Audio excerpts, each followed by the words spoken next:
Good morning. We're just launching a little early to let people log in. We'll be starting at the top of the hour here in about 4 minutes or so.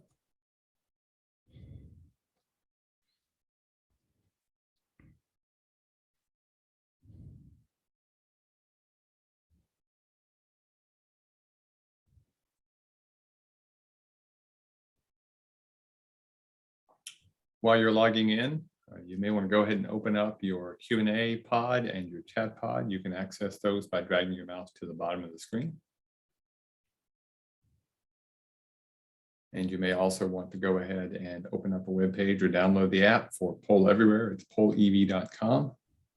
And then you're going to be going to look for CLRP or NYSLTAP. That'll be the polling EV polls that we're using today. CLRP 4 and NYSLTAP.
Good morning. We'll be starting up now in about 2 minutes. For those who are logging in, and while you're logging in, you may want to go ahead and open up your Q&A to be able to give responses. We're going to be using the Q&A as well as the pollev.com polling software. And when you do go to pollev.com, look for CLRP for NYSLTAP. That will be the polling link that you'll need. Once we actually get started, Amanda and Adam will throw that into the chat pod, and you may want to open the chat pod up as well to get links and things like that that we'll throw in.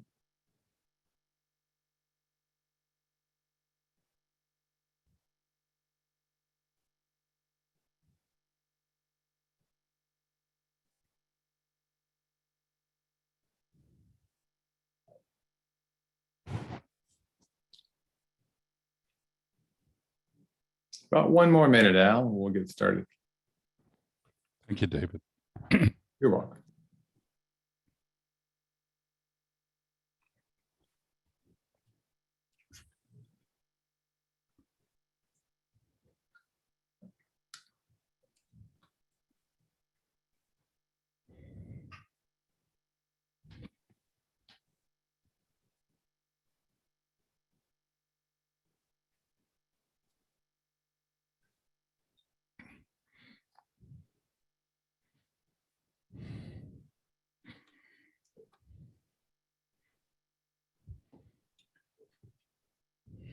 Okay, we'll give folks, it's the top of the hour, but we're going to give folks about 30 seconds to finish logging in, and then we'll get ourselves started.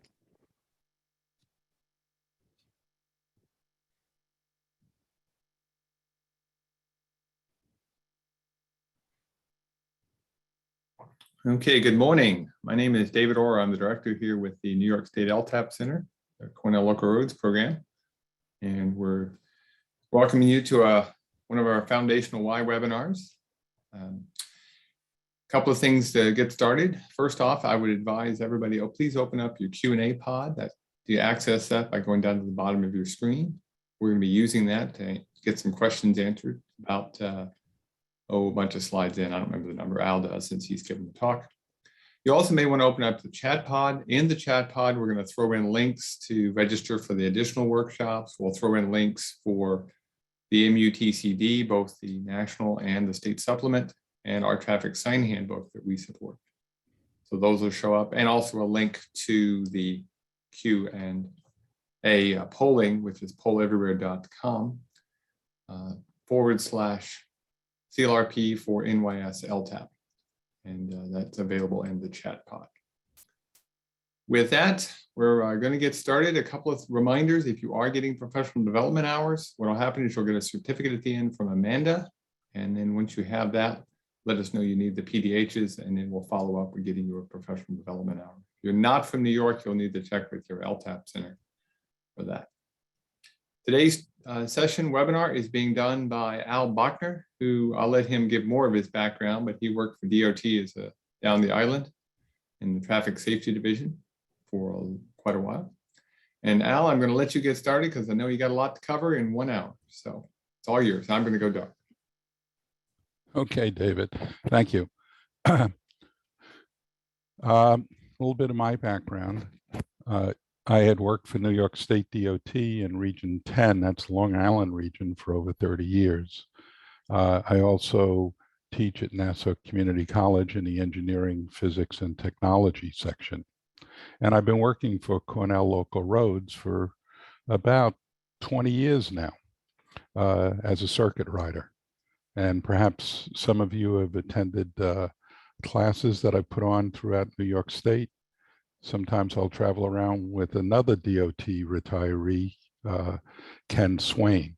He and I are typically responsible for work zone, traffic control, the manual, and safer roads programs. As David mentioned, we'll be using the Poll Everywhere app. So if you haven't downloaded that already, why don't you take a moment to type that in and get that on your computer so you can participate. I understand we have a pretty large group today. So far, I see that there's about 160 people logged in, and we have somewhere around 200 registrants. So if you have a question, you can put it into the Q&A, and we'll try to get to it. We promise that every question will be responded to. And let's start off by getting a little bit of background. Where do you work?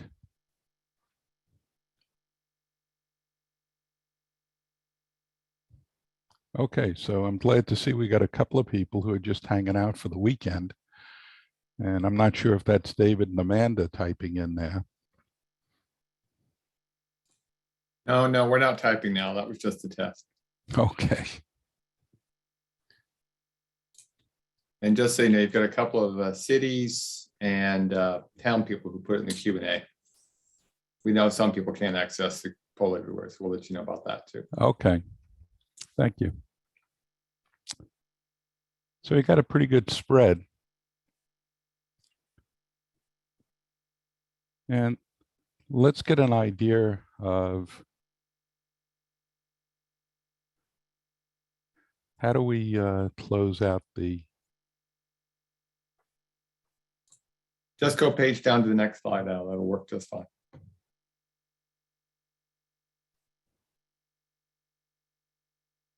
Okay, David, I'm hitting my slide advance and nothing's happening. Try page down in your keyboard. There you go. Thanks. Yep.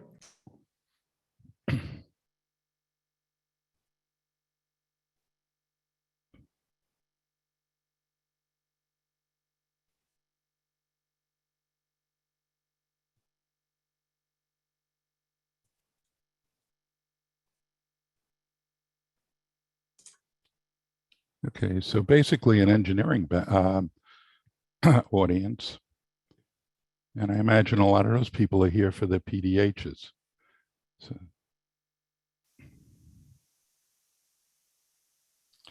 and let's get an idea where you're from. I'm coming to you from Suffolk County on Long Island.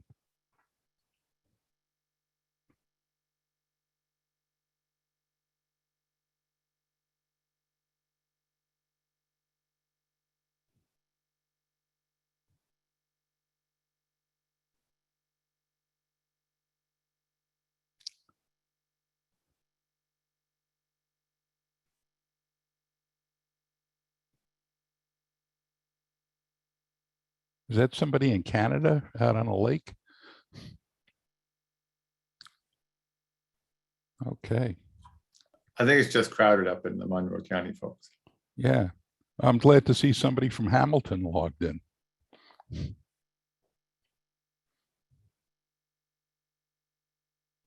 Okay. So today we're going to be talking about the MUTCD. And why is there an MUTCD? I don't know how many of you have taken classes where it has been mentioned, but typically we leave out the whys and the whats. So let's take a look at that today. Oh, there's my one big sound effect. MUTCD, often pronounced MUC. And what is it? It's the Manual on Uniform Traffic Control Devices, Manual on Uniform Traffic Control Devices. And why is there a manual? Well, let's take a look at the history. So in order to do that, we got to hit the books. An arduous task. Back in the day, the early travel in our country was on foot, horseback, or by wagon. And typically you needed a guide to get from one place to another, either a guide along the land or the rivers to help us to get to a destination. Might have known where we wanted to go, but we didn't quite know how to get there. And then along came a new invention, the horseless carriage. And we had some problems with that. It was a great means of moving around, but we really didn't have the infrastructure for it. New fad came along, bicycles. And bicycles led to needing a good pavement or road to travel on. Now, many of the urban areas had that, but to go from one urban area to another, we still had that problem. So because of the fad of the bicycle, we started paving our roadways, putting in good surfaces. And now we had decent roadways, and we had this newfangled contraption, the horseless carriage. So let's take a trip. But the question was, how do you get there? You still had to figure out how to get from one location to another. So maybe there was a GPS, and it wasn't a global positioning system, it was the grandparent positioning system. So I found this and I thought it was kind of interesting, and it was probably the way people went. They traveled so far until they got to some known feature, and then they had to use that feature to help guide them to the next feature.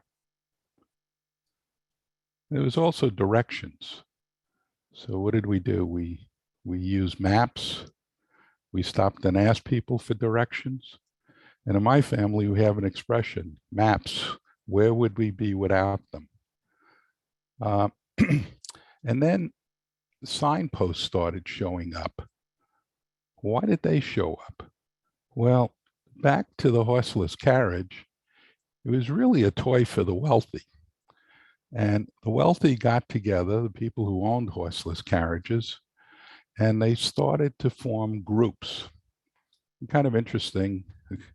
The New York City group meets in the Waldorf Astoria, which was a very prestigious hotel in the city.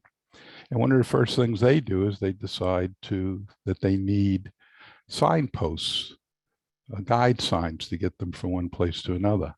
The Auto Club in Buffalo is pretty ambitious, and they install an extensive sign system throughout New York.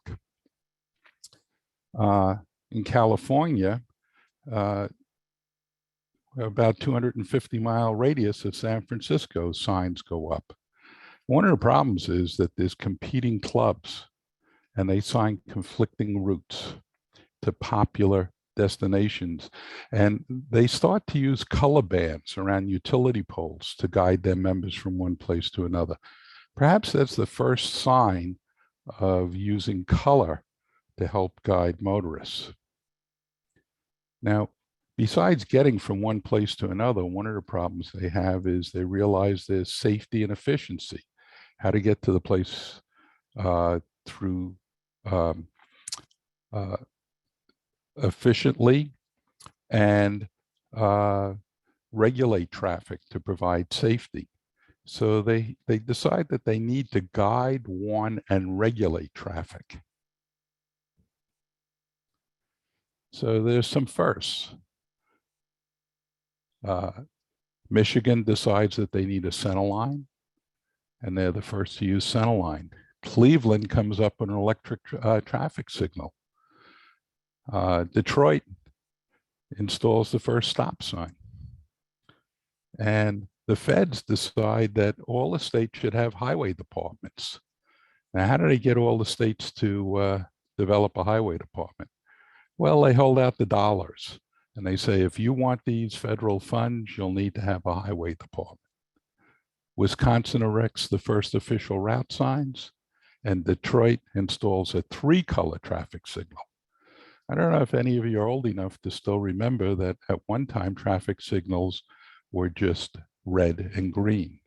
You can remember New York City had those for the longest time. And today, as we look at the manual, we're going to concentrate on signs. Some of the first signs that came around that these clubs brought into effect had used shape and color. And they decided they needed to regulate traffic and warn traffic. And the manual is born around 1935. And the manual evolves and is updated about every 10 years or so. We're due for a new update now. There's actually a manual that's out for comment. And the manual reflects the changing times of the automobile and the situations that the country is in.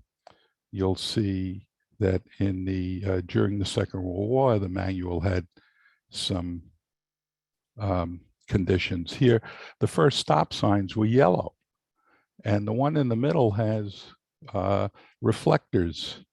That was probably due to the Second World War and the need to black out the for the country to have a blackout.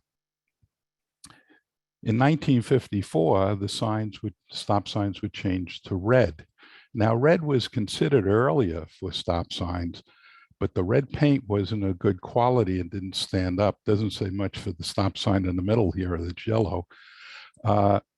Also, one of the problems with red was it couldn't be seen at night.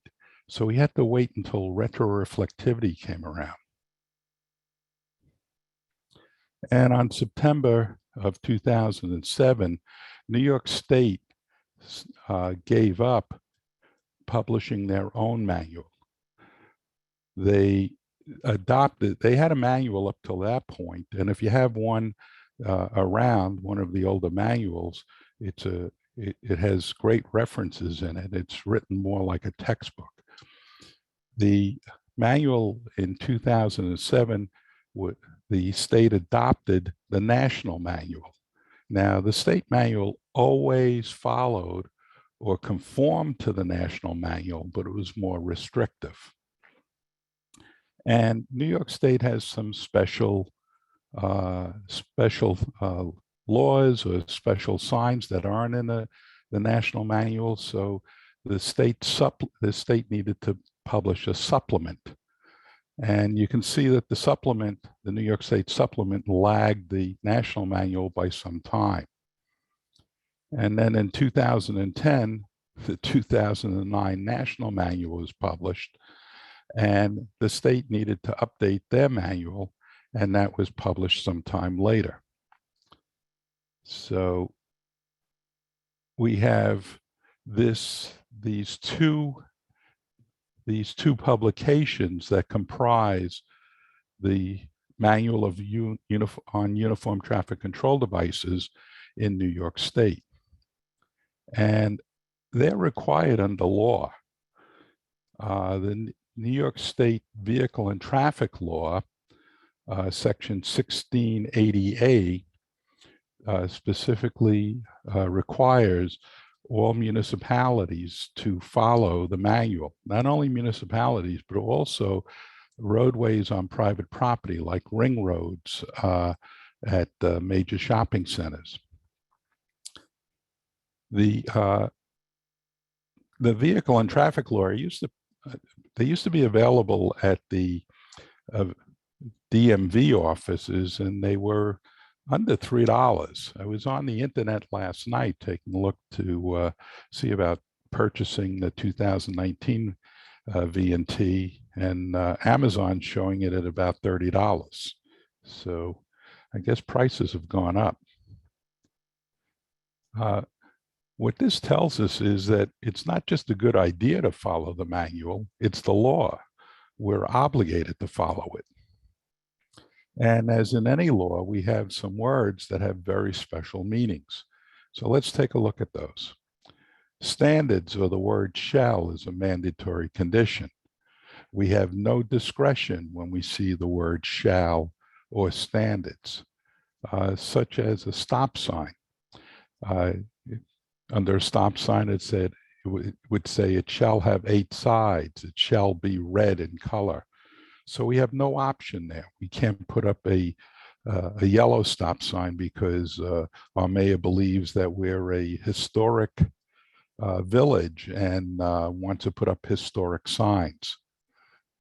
The shall dictates here. The shall be red.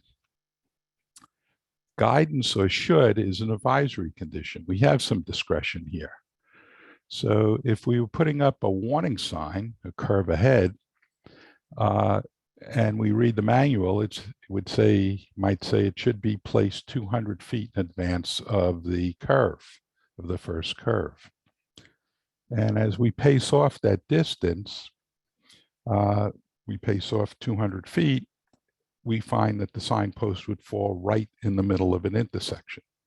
Not typically a good place to place a signpost. So we go back to the manual and we see that the word should, we have some discretion. We can place it on the near side or the far side of the intersection.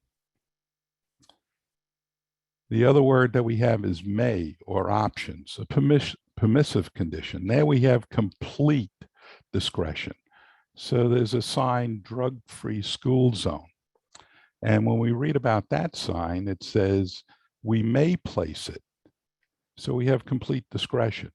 So if you're a highway superintendent and you get a letter in that asks to have a drug-free school zone sign placed on every block of your village, and you look at it and you look at the cost and your budget, you say, I don't think we want to do that. You have, under the law, the manual, you have the right to not install those. However, you may get a call from the mayor, and it may be a political reality that you are being told to install those. And then when we read down a little bit further, it says that you've decided to install them. Now they shall be installed no further than 300 feet from a school building, or 1,000 feet on municipal property from a school building. So there's our standards: shall, guidance should, options may. Another word that you might run into is support. Sounds like a pretty important word. Support is just giving us some references and some background. The manual gives us standards for signs, markings, and signals. They tell us the posting location, what the text should say, the shape of the sign, and the color of the sign.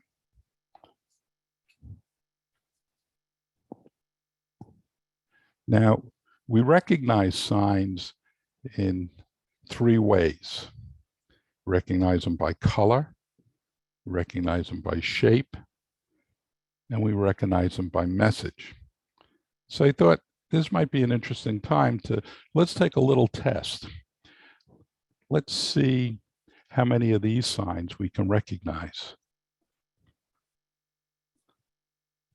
So if you'd go to your, I think we're in the Q&A, if you put in what this sign says, or what type of sign it is, and what color is it?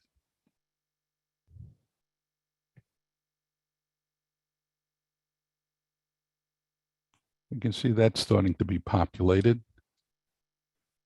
And it looks like we got pretty good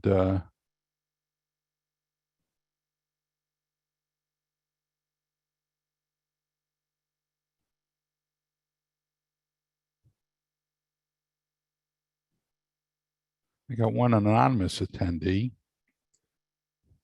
I'm just scrolling down, looking at some of the responses. I think we got 100% on this one. Okay.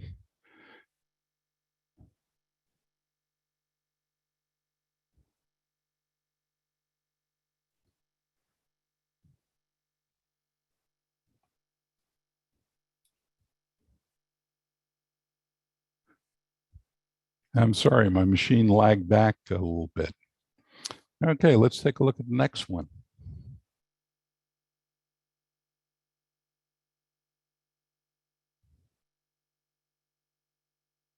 So what is that sign, and what color would you expect it to be?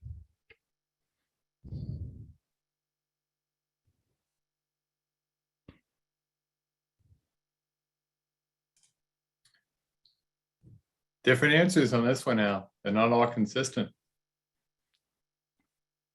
Yeah.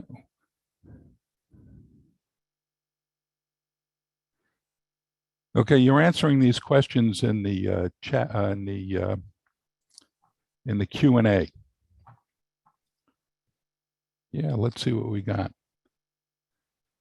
And I can see that after these, my machine lags a little bit, so I apologize for that. The computer never fails, never ceases to fail you except at the worst possible time, right? And what about this sign? Let's describe this sign a little bit. It's a rectangular sign, and the long axis is vertical. What would you expect this sign to be, and what color would you expect the background to be?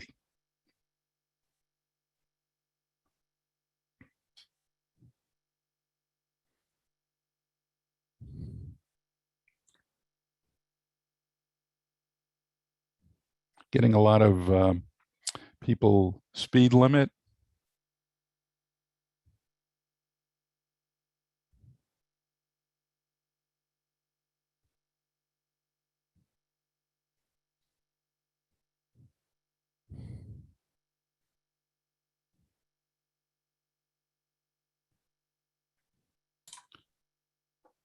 Okay, a few people have told me that it's a regulatory sign.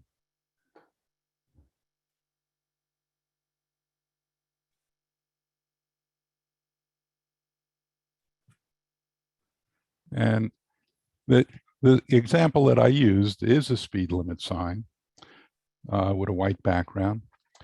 It could be a regulatory sign. Parking sign is a regulatory sign. And again, it's a rectangular sign with the long axis vertical.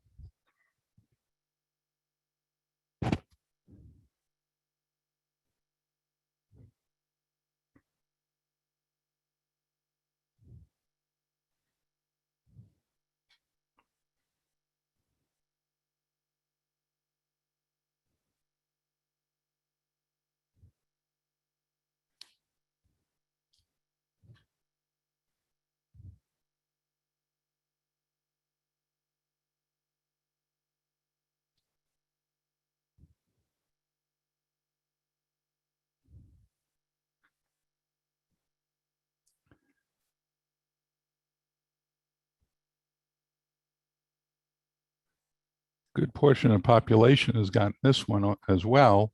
This is a railroad crossing. It's a buck. It appears just before the tracks.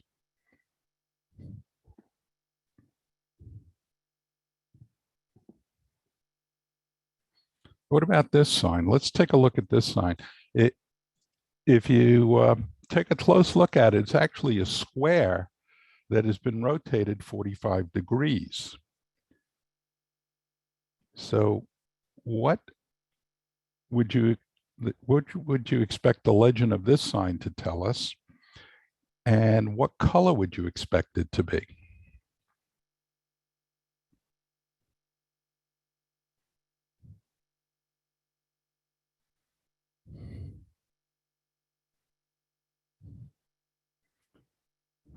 Michael, for the X, gave us a pirate's and told us that it was treasure. Very clever.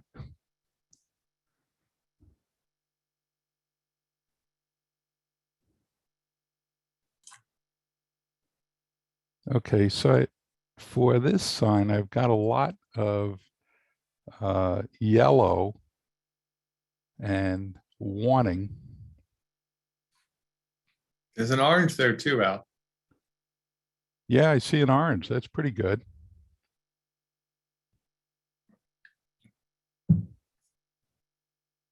Okay. So let's see what we got.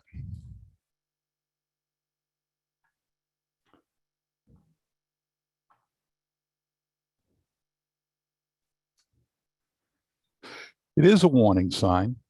Diamond-shaped signs are reserved for warning, and it could be curve warning, could be low shoulder, slippery when wet.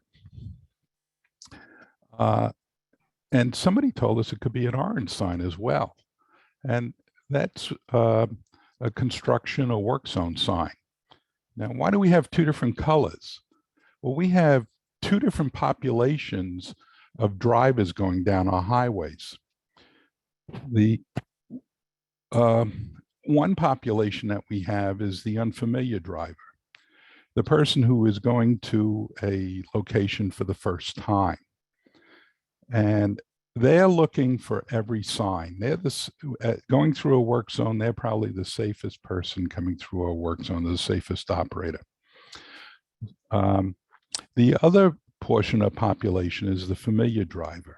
That's the person who's typically going to work or going to the store that they've gone to 100 times. They're not looking for any sign. They're going down the road. They could get there blindfolded. They do it in their sleep. In fact, how many times have you driven home from work and you've arrived at your driveway and don't remember the large intersection that you went through? It was kind of, or you forgot to stop at the store and pick up the milk or the kids at school. You just kind of do it by route. And those are the most dangerous drivers going through a work zone because they're not looking for signs. So what the manual does is it reserves a special color, orange, specifically for those drivers. So it calls attention to a different feature out there that they might not typically be expecting. Now, there's some other colors as well. I didn't see these come up in the chat. I don't know if you did, David. These are fluorescent pink. Yeah, we had somebody put in pink out. Okay, So good. They got it. Okay, maybe they're a volunteer fireman or they work in law enforcement. These are incident signs, and they're reserved for those occasions. Again, a different population. They're looking at that population of drivers that's familiar with the area. And then the manual has another color, fluorescent yellow green, that's reserved for the school series and pedestrians. So a little bit more variety there. And how about this? What does this say? Does this say, let's go Mets, let's go Yankees, let's go Jets, Giants? Do we have any teams that are actually in that are competitive this season? Let's see, what color would this say, and what is would this be, and what does this sign say? You do have one person supporting the Bills, but it's going to be tough for him at this point. Yeah, the Bills. Okay.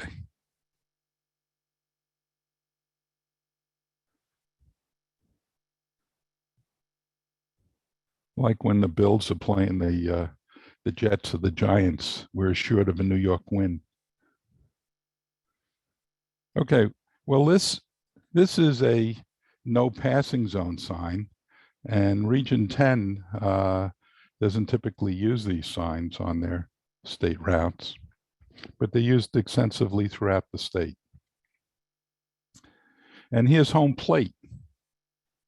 Any idea what this is?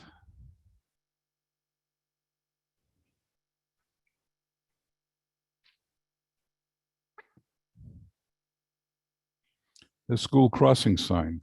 But we got a problem here. What's the problem? Well, that's an old sign, and you should be replacing those with these fluorescent yellow-green. And now the old manual had two signs, one for school zone and one for school crossing. The school crossing had two parallel lines that the students were walking in between. Now there's one sign in the manual for school zone and school crossing. The school crossing is supplemented by this down arrow. And this one looks like a shoulder patch. Any idea what this one is?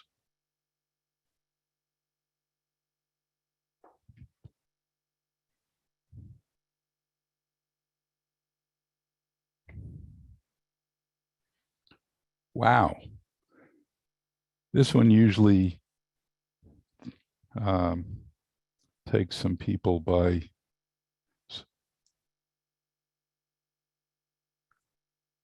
lot of right answers on this one. And this is a county route shield.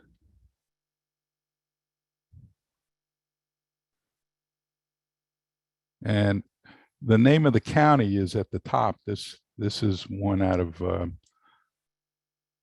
our sign handbook. We'll talk about in a while, Rockland County. Be sure that your county is putting their name on it. I was traveling upstate and I found a whole route marked with Rockland County signs. And when we call the sign shop, they said, oh yeah, we followed the manual. We did our sign exactly the way the manual has it.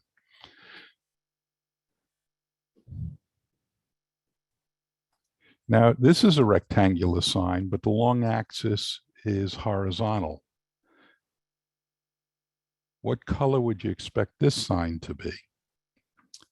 And what type of sign would you expect it to be?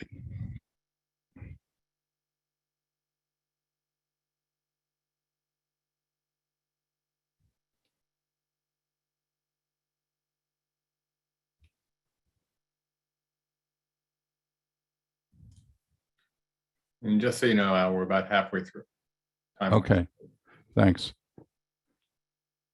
So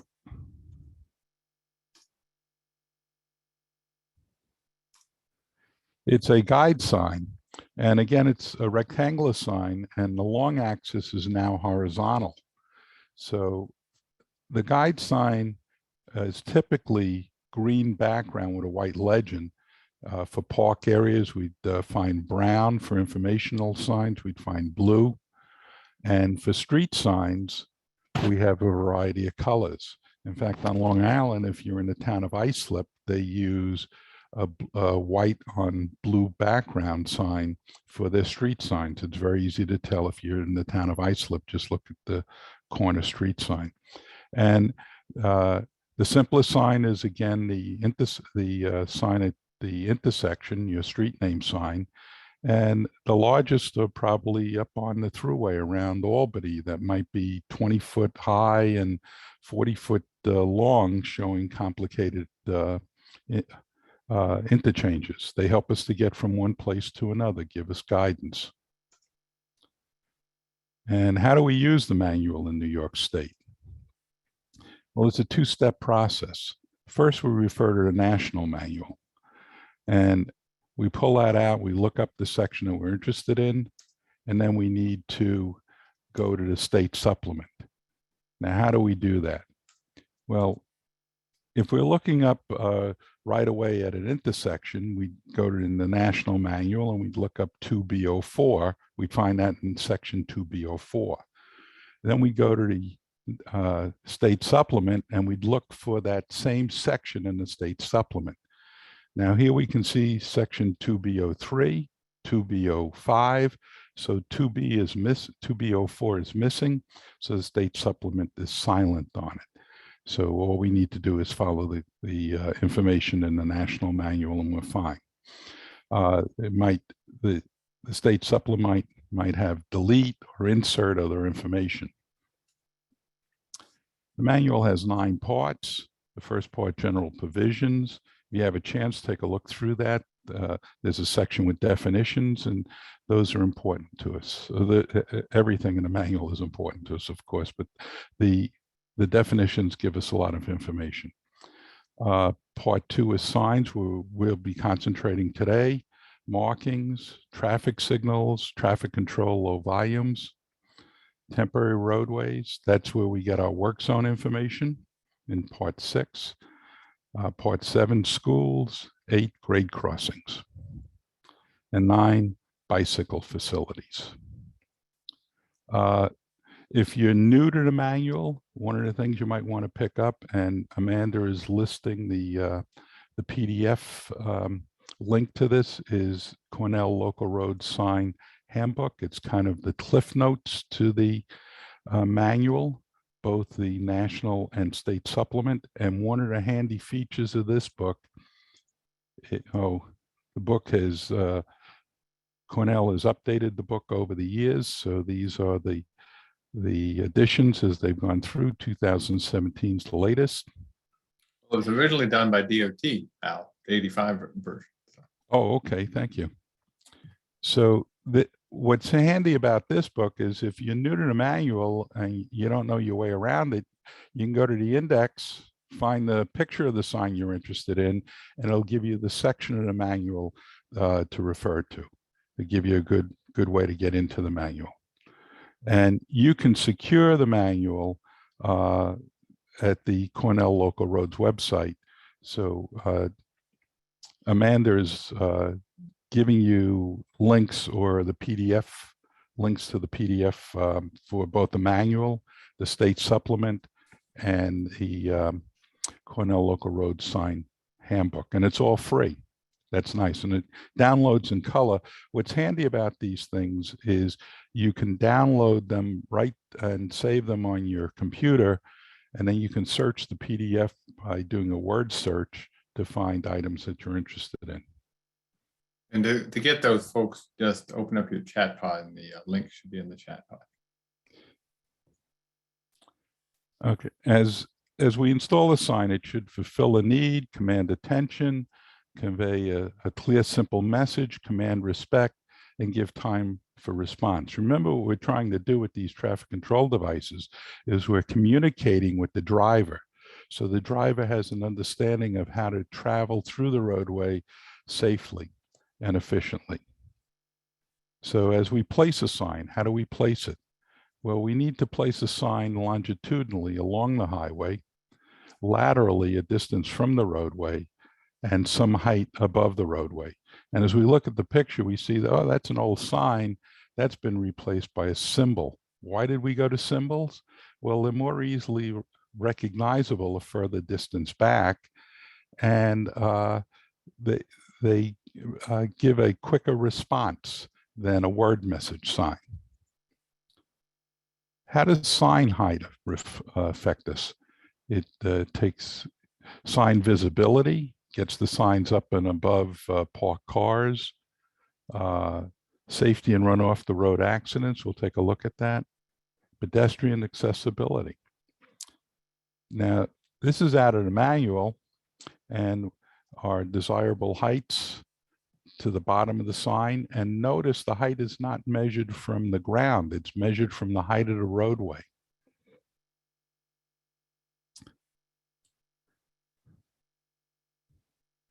And here's a sign over pedestrian facility. And we're required to get that 7 feet above the pavement for ADA. And the top of the sign needs to be greater than 7 foot. Now, why is that? Well, if a vehicle strikes the sign will bend on a frontal collision, the sign will bend forward. And if it's 9 foot or greater, it'll slap down on the roof of the car and pass over the car harmlessly. If it's less than 9 foot, the sign will bend down and pass through the windshield and cut through everything in the passenger compartment like a hot knife through butter.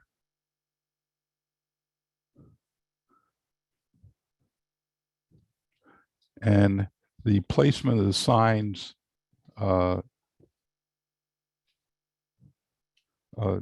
laterally, they're 12 foot from the edge of a travel lane and 6 foot from a stabilized shoulder. On curb roads, a minimum of 2 feet. And again, the measurement is not to the post, it's to the near edge of the sign. Now, why 2 foot minimum? Why is that? That's from the face of the curb to the near edge. Well, if vehicles are parking here or traveling along the roadway, their mirror or an arm hanging out of the window might strike the edge of the sign. Now, this isn't a curbed area, but it demonstrates part of the problem. The stop sign, if we look at the edge of the stop sign, it's being struck probably by buses or large trucks, either their mirrors or the boxes on the trucks. And you might look at that and consider that a small problem, or not something I really need to take a look at right away. But consider if a school bus was going through this area and a child had their arm waving to Buddy outside the bus, what might happen. In fact, something like that happened in Bayshore several years back, where a child, there was a very serious accident at one of the schools where a child, there was a utility pole closer than 2 foot. Longitudinal placement, locate the sign to be seen, provide time for proper response. And one of the things we can do is we can start to put our signs together in groupings and space them apart so the driver has time to view and understand each sign. Don't overload the user with too much information. What do you think of this grouping?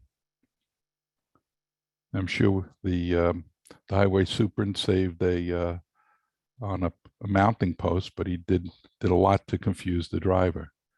And granted, this was in a private parking lot, but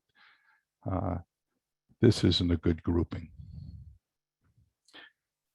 The picture on the right is a village upstate, and if you look, there's a warning sign on the right side, very right side of the photo, and we can see that the village superintendent here did a lot to spread out the signs. And typically, what we want to do is we want to have them at 5 to 7 times the speed limit in miles per hour. You give the operator time to digest the information and react appropriately. And regulatory signs go where the regulation applies, and we reference the manual or the traffic sign handbook to find these particular postings. So we go to the manual, and here's another example of how to use the manual. We look at stop signs, and it tells us how to place a stop sign. So are we done? Can we place the sign now? No, remember, it's a 2-step process in New York State. We got to take a look at the supplement. So we look up the same section, 2B.10, and we find out that there's some additional information that the state supplement gives us. Warning signs, longitudinal placement on warning signs, so many different warning signs. What do? Well, we got to be concerned about driver reaction time. And young folks have great reaction time. We get older, our reaction time slows down a little bit. But we have another population of drivers out there who might be distracted. They're doing different things. There's some people who have alcohol or drugs, and they're not getting their drugs in CVS, they're getting their drugs behind CVS, but they're still driving down our highways. And then in today's times, our children are seated in the back, much safer for them in a crash. But when little Johnny or Jane needs attention, mom or dad gives the child attention, takes their attention away from the roadway.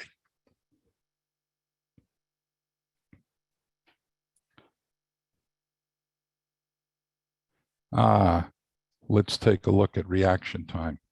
Distance equals rate times time. We got a car going down the highway at 40 miles per hour in 2.5 seconds. How far does it travel? We got a problem with our units. So how do we do conversions?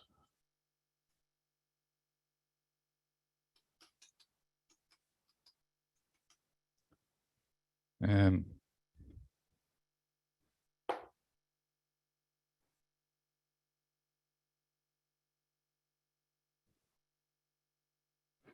convert 40 miles per hour, you got to convert feet to feet per second. Let's do the math. How do we do that? Well, we have a simple algorithm to do that. We write down the speed in miles per hour, then we write half the speed. So that would be 20. We add that together and we just convert it. 40 miles per hour is a little bit less than 60 feet per second. Now, why is that? Well, if we consider what we did, that's really the same as multiplying 40 by 1.5. The actual conversion is 1.47. So the actual conversion would be 58.8 feet per second. But we can say that 40 miles per hour is a little bit less than 60 feet per second. Let's stick with the 60 feet per second to simplify the math. In 2.5 seconds, the first second, the vehicle travels 60 feet. The second, the vehicle travels another 60 feet. In a half a second, we travel 30 feet. In 2.5 seconds, the vehicle travels 150 feet. And that's how far we traveled while we're distracted. Now, do you need to do the mathematics every time you do a signposting? No, the manual does it for you. In condition A, we have a speed reduction and heavy changing in heavy traffic. And typically that requires a lot of space. So we go to table 2C-4 in the supplement. And if we're at 40 miles per hour, we go down condition A, come across 40 miles per hour, and that sign needs to be out 825 feet. Condition B, we have decelerating from 85 miles, an 85th percentile speed to some other speed. Again, we go to the same table. And if we're coming up to a stop condition, that would be 0 miles per hour. We come across at 50, and that's 425 feet in advance of the condition.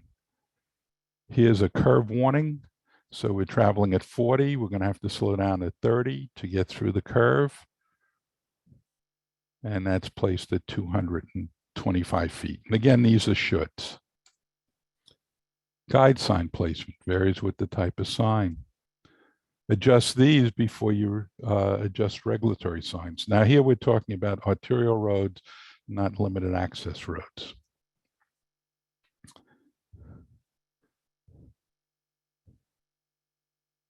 In our priorities, you want to adjust warning and regulatory over regulatory and guide signs. Pick the warning message over the greater hazard, and regulatory and next importance. And guide signs, we can normally move those around. The manual provides the standard communication.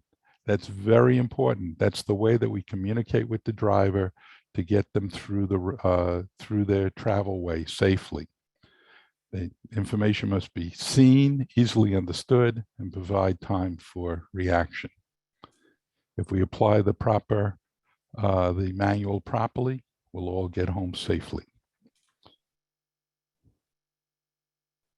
And Before we do the quiz, Al, sure. I've got 2 questions in the Q&A, which I think are worth discussing. One was, it's a good question about lateral placement. If we put our signs 12 feet from the edge of the pavement, it may be out of the right of way. Oh, okay. Well, that's excellent. And that's a constraint that you have the right of way. So you can't go outside your right of way very easily. That would be a restriction that you'd have to obey or stay within. You need to stay within your right of way.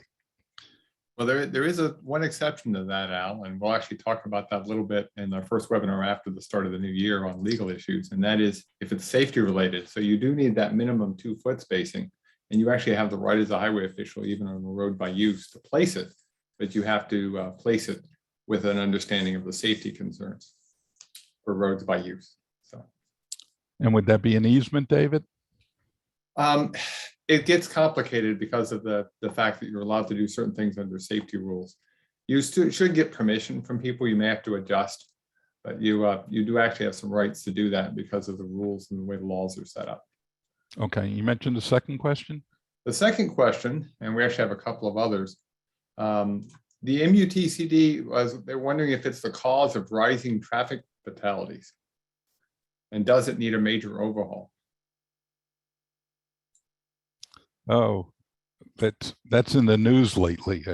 I can answer that for you, Al, and the answer is no, it's not the MUTCD, which is getting a major overhaul. In fact, they're actually due out sometime in 2022. We should have a new national MUTCD, but no, there's pretty good evidence that most of this rise in fatalities is due to, hate to say it, the things you talked about: distracted driving, increases in speed, people who are doing things they probably shouldn't be doing while driving. Lack of courtesy actually is a surprisingly high percentage of the issues. Well, this morning I was going through one of the local news apps, and there was about 5 fatal accidents that I was reading about, and 4 of them were DWIs. Yep. And one of the other things we're faced with as highway officials is we're seeing other drugs being legalized that our motorists will be a factor in some of these crashes. It could be, yeah. Somebody was asking about a rule of thumb on spacing, but I think you've got that in your quiz. So you can cover that when you do the quiz and remind people of the rule of thumb. And then the other one, this is the last question we've got here at the moment, and that is, does the 2-foot horizontal clearance for a curb apply for the poles themselves? That's, when I was at DOT, that's what we would strive for as a minimum. Yeah, it's not an MUTCD issue, but it's a traffic safety issue. And actually, New York State had something called WUPA, War on Utility Pole Accidents. And some municipalities did some really silly things. They would have a pole that was 1 foot 10 inches, and they'd have the utility company move it 2 inches, which it was a ridiculous thing. We would get complaints from utility companies all the time about that. Yeah, that's probably overkill. And then somebody noted that New York City has an 18-inch minimum, but it's a pretty constrained site. It's good to have a policy though that you can support. So, yeah. Right. New York City is a different animal, and they actually have in that section under the V&T, they have some exceptions in there for New York City. It's New York City's over the population of 8 million, I think it is. It's a big number, whatever it is. Right. Yeah. Okay, time for your quiz. Okay. Put your thinking hats on.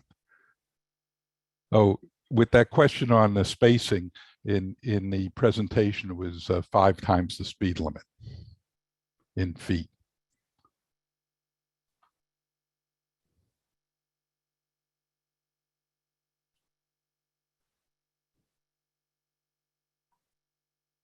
Okay, wow. And then in the Q&A, for those who couldn't access it, most people are saying C. We do have a 5 or an E, but most people are saying C. Okay. Whoop.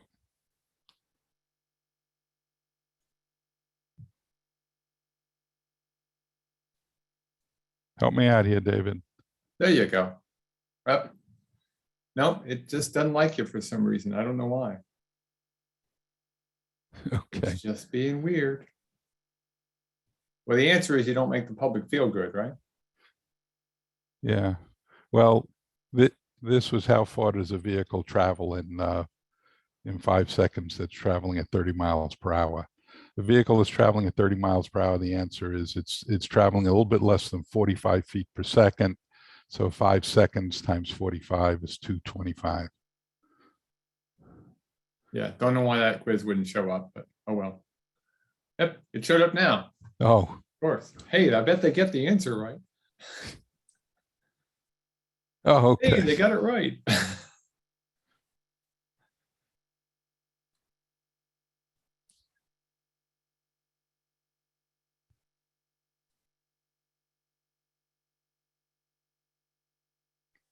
It's just Well, fighting with you right now, Al. I don't know. The machine, as I said, the computer always seems to fail you at the worst possible time. Well, we'll let folks. How about we let folks do this in the Q&A? What is the? They don't want to fight with us. What does MUTCD stand for? Is what we're wondering.